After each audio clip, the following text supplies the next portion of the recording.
On November 1st, 1998, in the quiet Sydney suburb of Lakemba, a police station came under attack. 17 bullets from semi-automatic pistols tore through the foyer windows. 5 officers dove for cover as shattered glass rained down around them. This was the work of one of the most violent criminal organizations in Australian history, a gang that would terrorize Sydney for 18 months, leaving a trail of murders, kneecappings, and drive-by shootings that would forever change the city's underworld. This is the story of the DK's Boys. To understand DK's Boys, you first need to understand their creator, Danny Karam. Danny came to Sydney from Lebanon, where he lived and fought in the Civil War. But to understand how Danny seized power, you need to know what came before him. In the early to mid-1990s, King's Cross was Sydney's red light district and a cesspool of corruption, where police and criminals worked hand in hand. According to Danny himself, everything changed around 1991 when Bill Bayer started rising to power. Danny claimed that Bayer, working with Sam Ibrahim, wanted to take control of all the street dealers in the King's Cross area. Their plan was to bring everyone under one umbrella and turn the messy street drug scene into a proper operation. Bayer took over nightclubs like Lasers and turned them into 24/7 drug spots. He had a corrupt detective on his payroll who got rid of his competition. The deal was simple. Police got cash and easy arrests. Bayer got to run his business without problems. Bill Bayer hired Danny, paying him $5,000 a week to clean the streets. What that really meant was forcing out any drug dealer who wouldn't work for the organization. Danny took the job and became the muscle, making sure everyone answered to Bayer, who demanded to be called the boss. The operation exploded. There were around 40 dealers working from clubs and drug houses all over King's Cross. Business was booming. However, Danny's pay was cut from $5,000 to $1,500 a week. Danny said no and walked away to start his own thing. But the entire system was about to collapse. In 1995, the Wood Royal Commission launched its investigation into police corruption in New South Wales. Bayer's corrupt detective had turned informant. Secret listening devices captured damning evidence. The commission uncovered massive corruption throughout King's Cross: bribery, drug deals, evidence manipulation, all of it. By 1999, after multiple trials, Bill Bayer was convicted on drug supply charges, perverting justice, and other crimes. He received 18 years in prison. But Danny had been waiting for exactly this moment. He'd gotten out of jail in late 1995 and watched the Royal Commission tear apart the old power structure. While everyone else scrambled to figure out what came next, Danny stayed patient. By the time the commission wrapped up, the police force was in chaos and struggling to rebuild. It was the perfect moment for someone like Danny. He knew the game inside out. Danny started building both protection rackets and cocaine networks, spreading his reach beyond King's Cross into southwestern Sydney. Danny assembled his crew, young guys, mainly Lebanese, who were loyal and ready to handle the dirty work. He called them DK's Boys, using his own initials. To create identity and loyalty, Danny had expensive gold rings made with the letter D and each member's first initial. But there was a catch. Each guy had to buy his own ring out of pocket. Danny also pushed his crew to get tattoos. His reasoning was if they ended up in jail, other inmates would know immediately who they were connected to. By late 1997, DK's Boys were taking control of the King's Cross drug scene, and they were ruthless. Anyone who stood against them faced violent repercussions such as kneecappings or drive-by shootings. The structure was organized like a business. Each gang member ran their own team of street dealers and runners who sold cocaine. Danny charged them $1,000 weekly, paid up front for every dealer they wanted protected.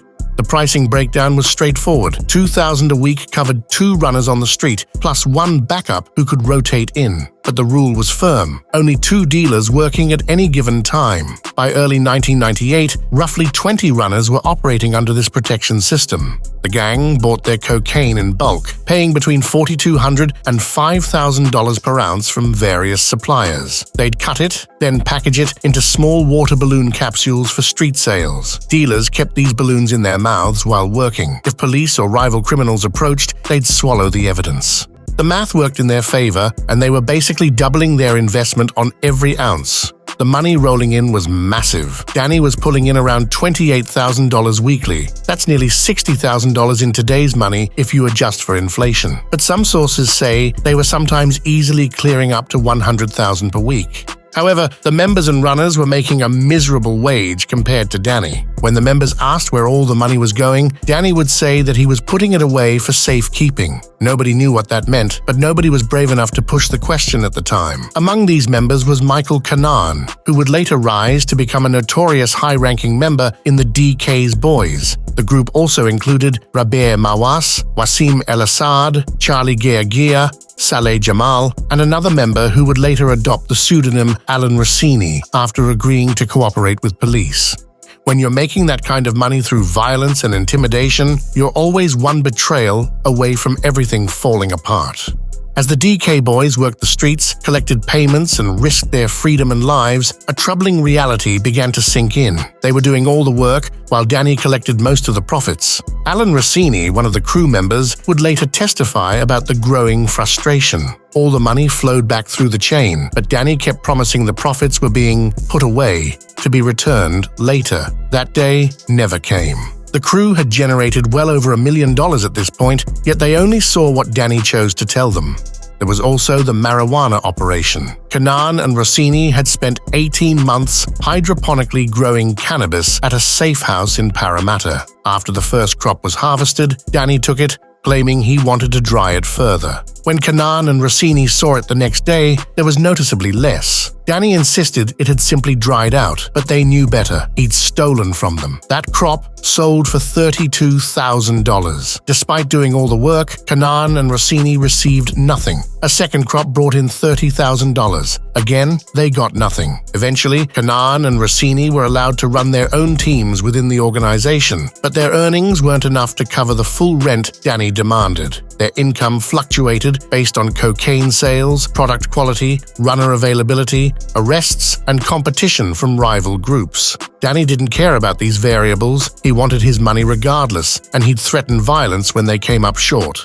Then Danny asked Karam to get a loan from his parents to help finance a computer shop in Randwick, which Danny used for money laundering. The business was registered in Karam's name. Danny never repaid the loan. He continued yelling and screaming at Karam over minor issues. It's also worth mentioning that Danny was a heavy heroin user, and his addiction likely played a role in his judgment and fueled these violent outbursts. Despite his own use, he forbade his crew from selling it, claiming it would bring too much heat from authorities. But the resentment ran deeper than money. While Christian crew members received golden rings, the Muslim members were left empty-handed. One night, Danny let his hatred of Muslims slip in front of the entire crew, and their collective anger toward him intensified. Then Danny started casually mentioning that police were visiting him regularly, stopping by to ask about shootings. To the crew, this could only mean one thing. Eventually, their boss would cut a deal and sell them out to save himself. Leaving wasn't an option either.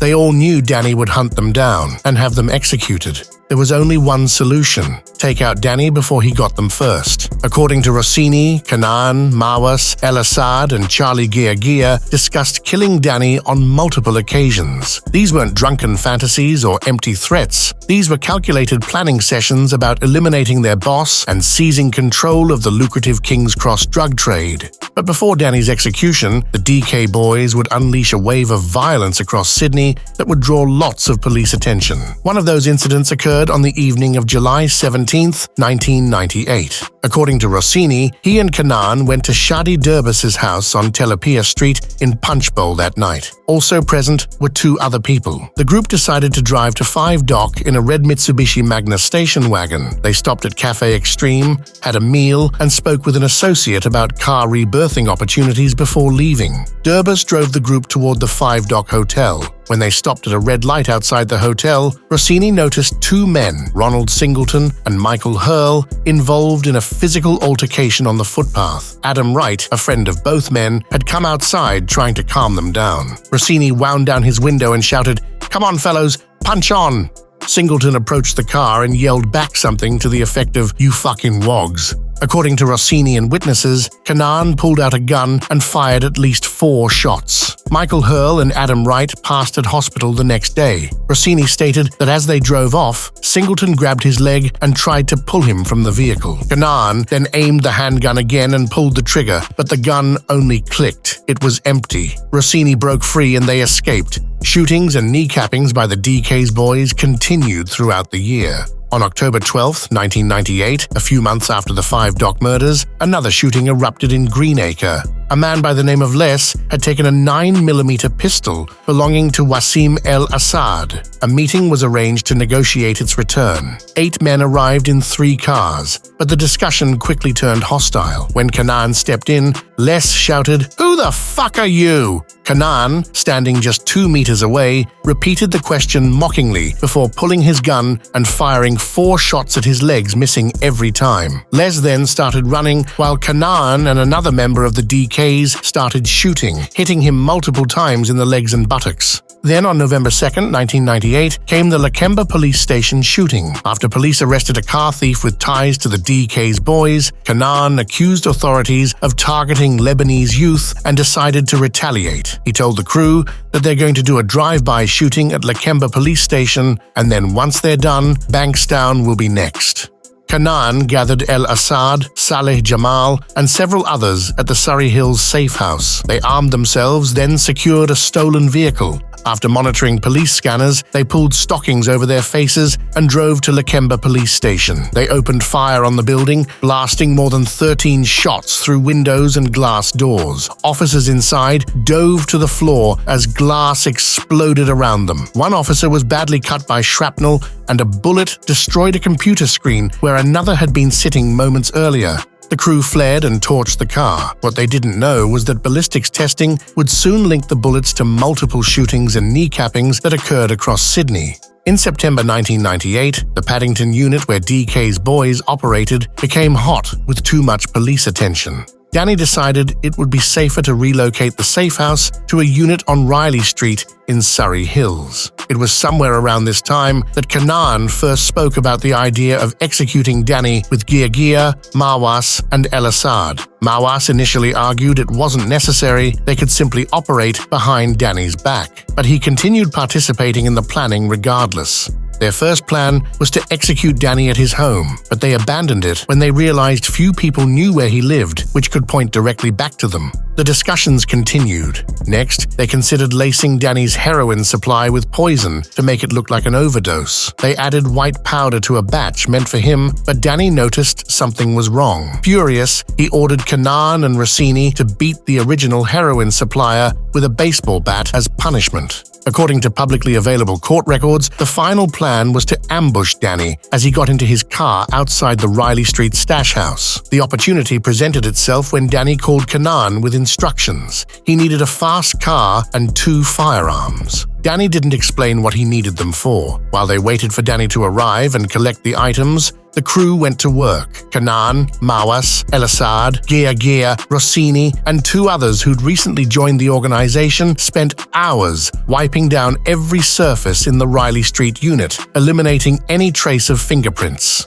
On the day it happened, all 7 men were inside the unit when the buzzer sounded downstairs. Kanan, Mawas, El-Assad, and Gia armed themselves and slipped out of the unit and into position on the street.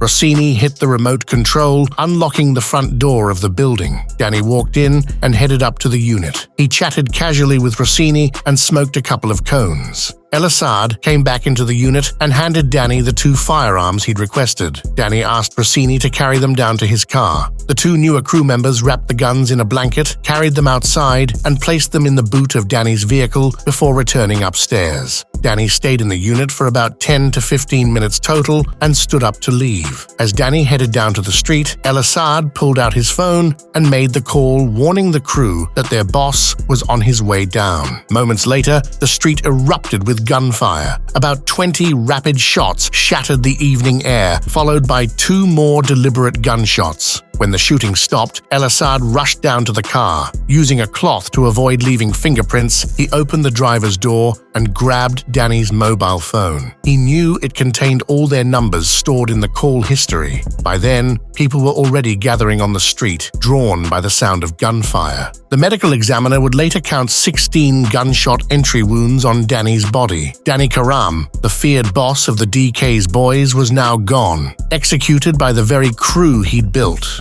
With Danny gone, the crew had a new problem: staying alive. They'd already moved to a safe house in Haymarket before the hit, knowing they'd need to disappear fast. The crew needed a scapegoat, and Kanan came up with a solution. They'd blame someone else. Tongan Sam, one of Sam Ibrahim's crew. They'd hunt him down and execute him publicly to throw suspicion off themselves and show King's Cross that they were still in charge. However, at this point, when word of Danny's execution spread, most of their runners panicked and disappeared. Money dried up almost immediately. For weeks, the crew hunted for Tongan Sam. They roamed King's Cross heavily armed, 15 weapons between them. The crew wanted everyone to see them take revenge for Danny, but they couldn't find him. Then, early morning on December 23, 1998, everything went sideways. The crew were driving their usual route when police spotted them. They panicked and took off, leading police on a chase that ended in a dead-end street. They bailed from the car and ran into a sports ground. What happened next is documented in detail from the court proceedings. There's a lot of information floating around online, so here's what actually went down according to official testimony. As they ran into the sports ground, Rossini climbed over a cyclone wire fence and escaped into the surrounding streets. Constable Fotopoulos tackled El Assad to the ground and held him there. Kanan and another crew member, Mark Czech, went for a different fence, one that led onto a tennis court. Constable Patrick climbed after them, but Kanan stopped and turned around. Patrick was straddling the top of the fence, his right leg at a 90-degree angle, when he looked down and saw Kanan about 4 meters away. Kanan raised his left arm and fired directly at him. The bullet hit Patrick in the right thigh. As Patrick tried to retreat back over the fence, a second shot struck his right wrist. He jumped from the fence, fracturing his ankle and damaging his hip on impact. He crawled to a nearby sand pit and collapsed, calling out to Constable Fotopoulos about his injuries. Constable Fotopoulos drew his service pistol and fired back. His shots hit Kanan in both legs, the buttocks, and the right wrist. Kanan fell backward onto the tennis court but kept shooting from a half-sitting position. In the chaos, he accidentally shot himself in the top of his right foot. He continued firing at Fotopoulos until his magazine was empty. The injuries were so severe that Kanan ended up confined to a wheelchair, initially for recovery, though he would eventually walk again. Both police officers survived, though Patrick suffered serious injuries. When they tested the guns found at the scene, one of the 9mm matched the ballistics from Danny's execution.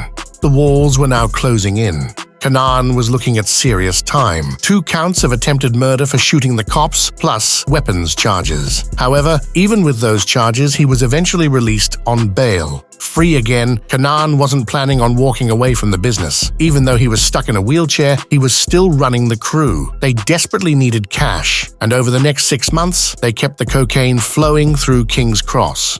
But something had changed in Kanan. The shootout had made him paranoid in ways the crew had never seen before. He became convinced police had his entire life under surveillance. He thought they'd bugged his house. He even suspected his wheelchair had listening devices hidden in it. The crew had to source him a completely new wheelchair just to calm him down. Communication became bizarre. No more phone calls. Kanan was certain every line was tapped. Instead, the gang started writing everything down on paper. They'd pass notes back and forth, read them, then immediately burn them. It was the only way Kanan felt safe talking. In June 1999, New South Wales police tracked Michael Kanan to a house in Belfield for a drug raid, sparking a 32-hour standoff while confined to the wheelchair. He barricaded himself inside the home and refused to move until he could negotiate his own surrender.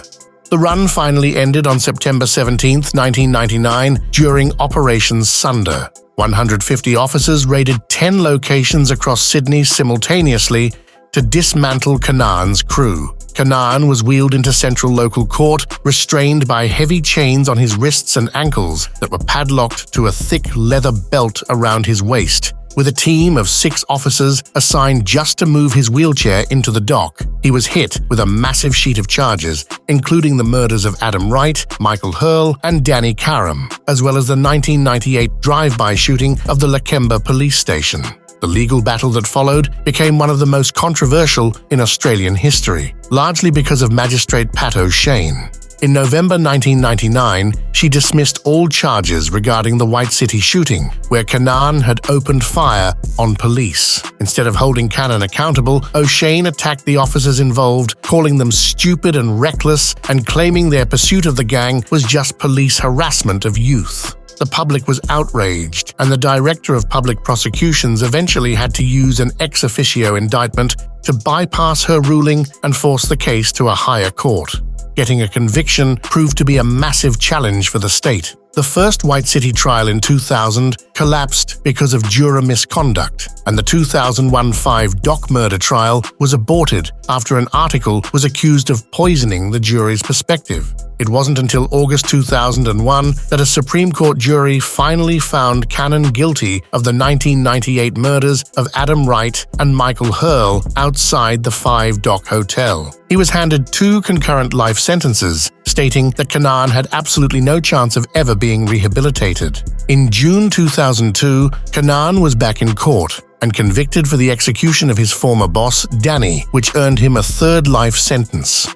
Despite these results, the White City case, involving the shooting of the 2 constables, continued to stall. A second trial in 2003 ended in a hung jury, and a 3rd trial in 2004 was aborted yet again. It took until May 2006 for a jury to finally convict him for that night. Even though the charges were eventually downgraded from attempted murder to malicious wounding, he still received an additional 12 years to his time, calling his actions a supreme threat to public safety. Cannon exhausted every legal avenue, taking his appeals all the way to the High Court of Australia, but every single application was rejected.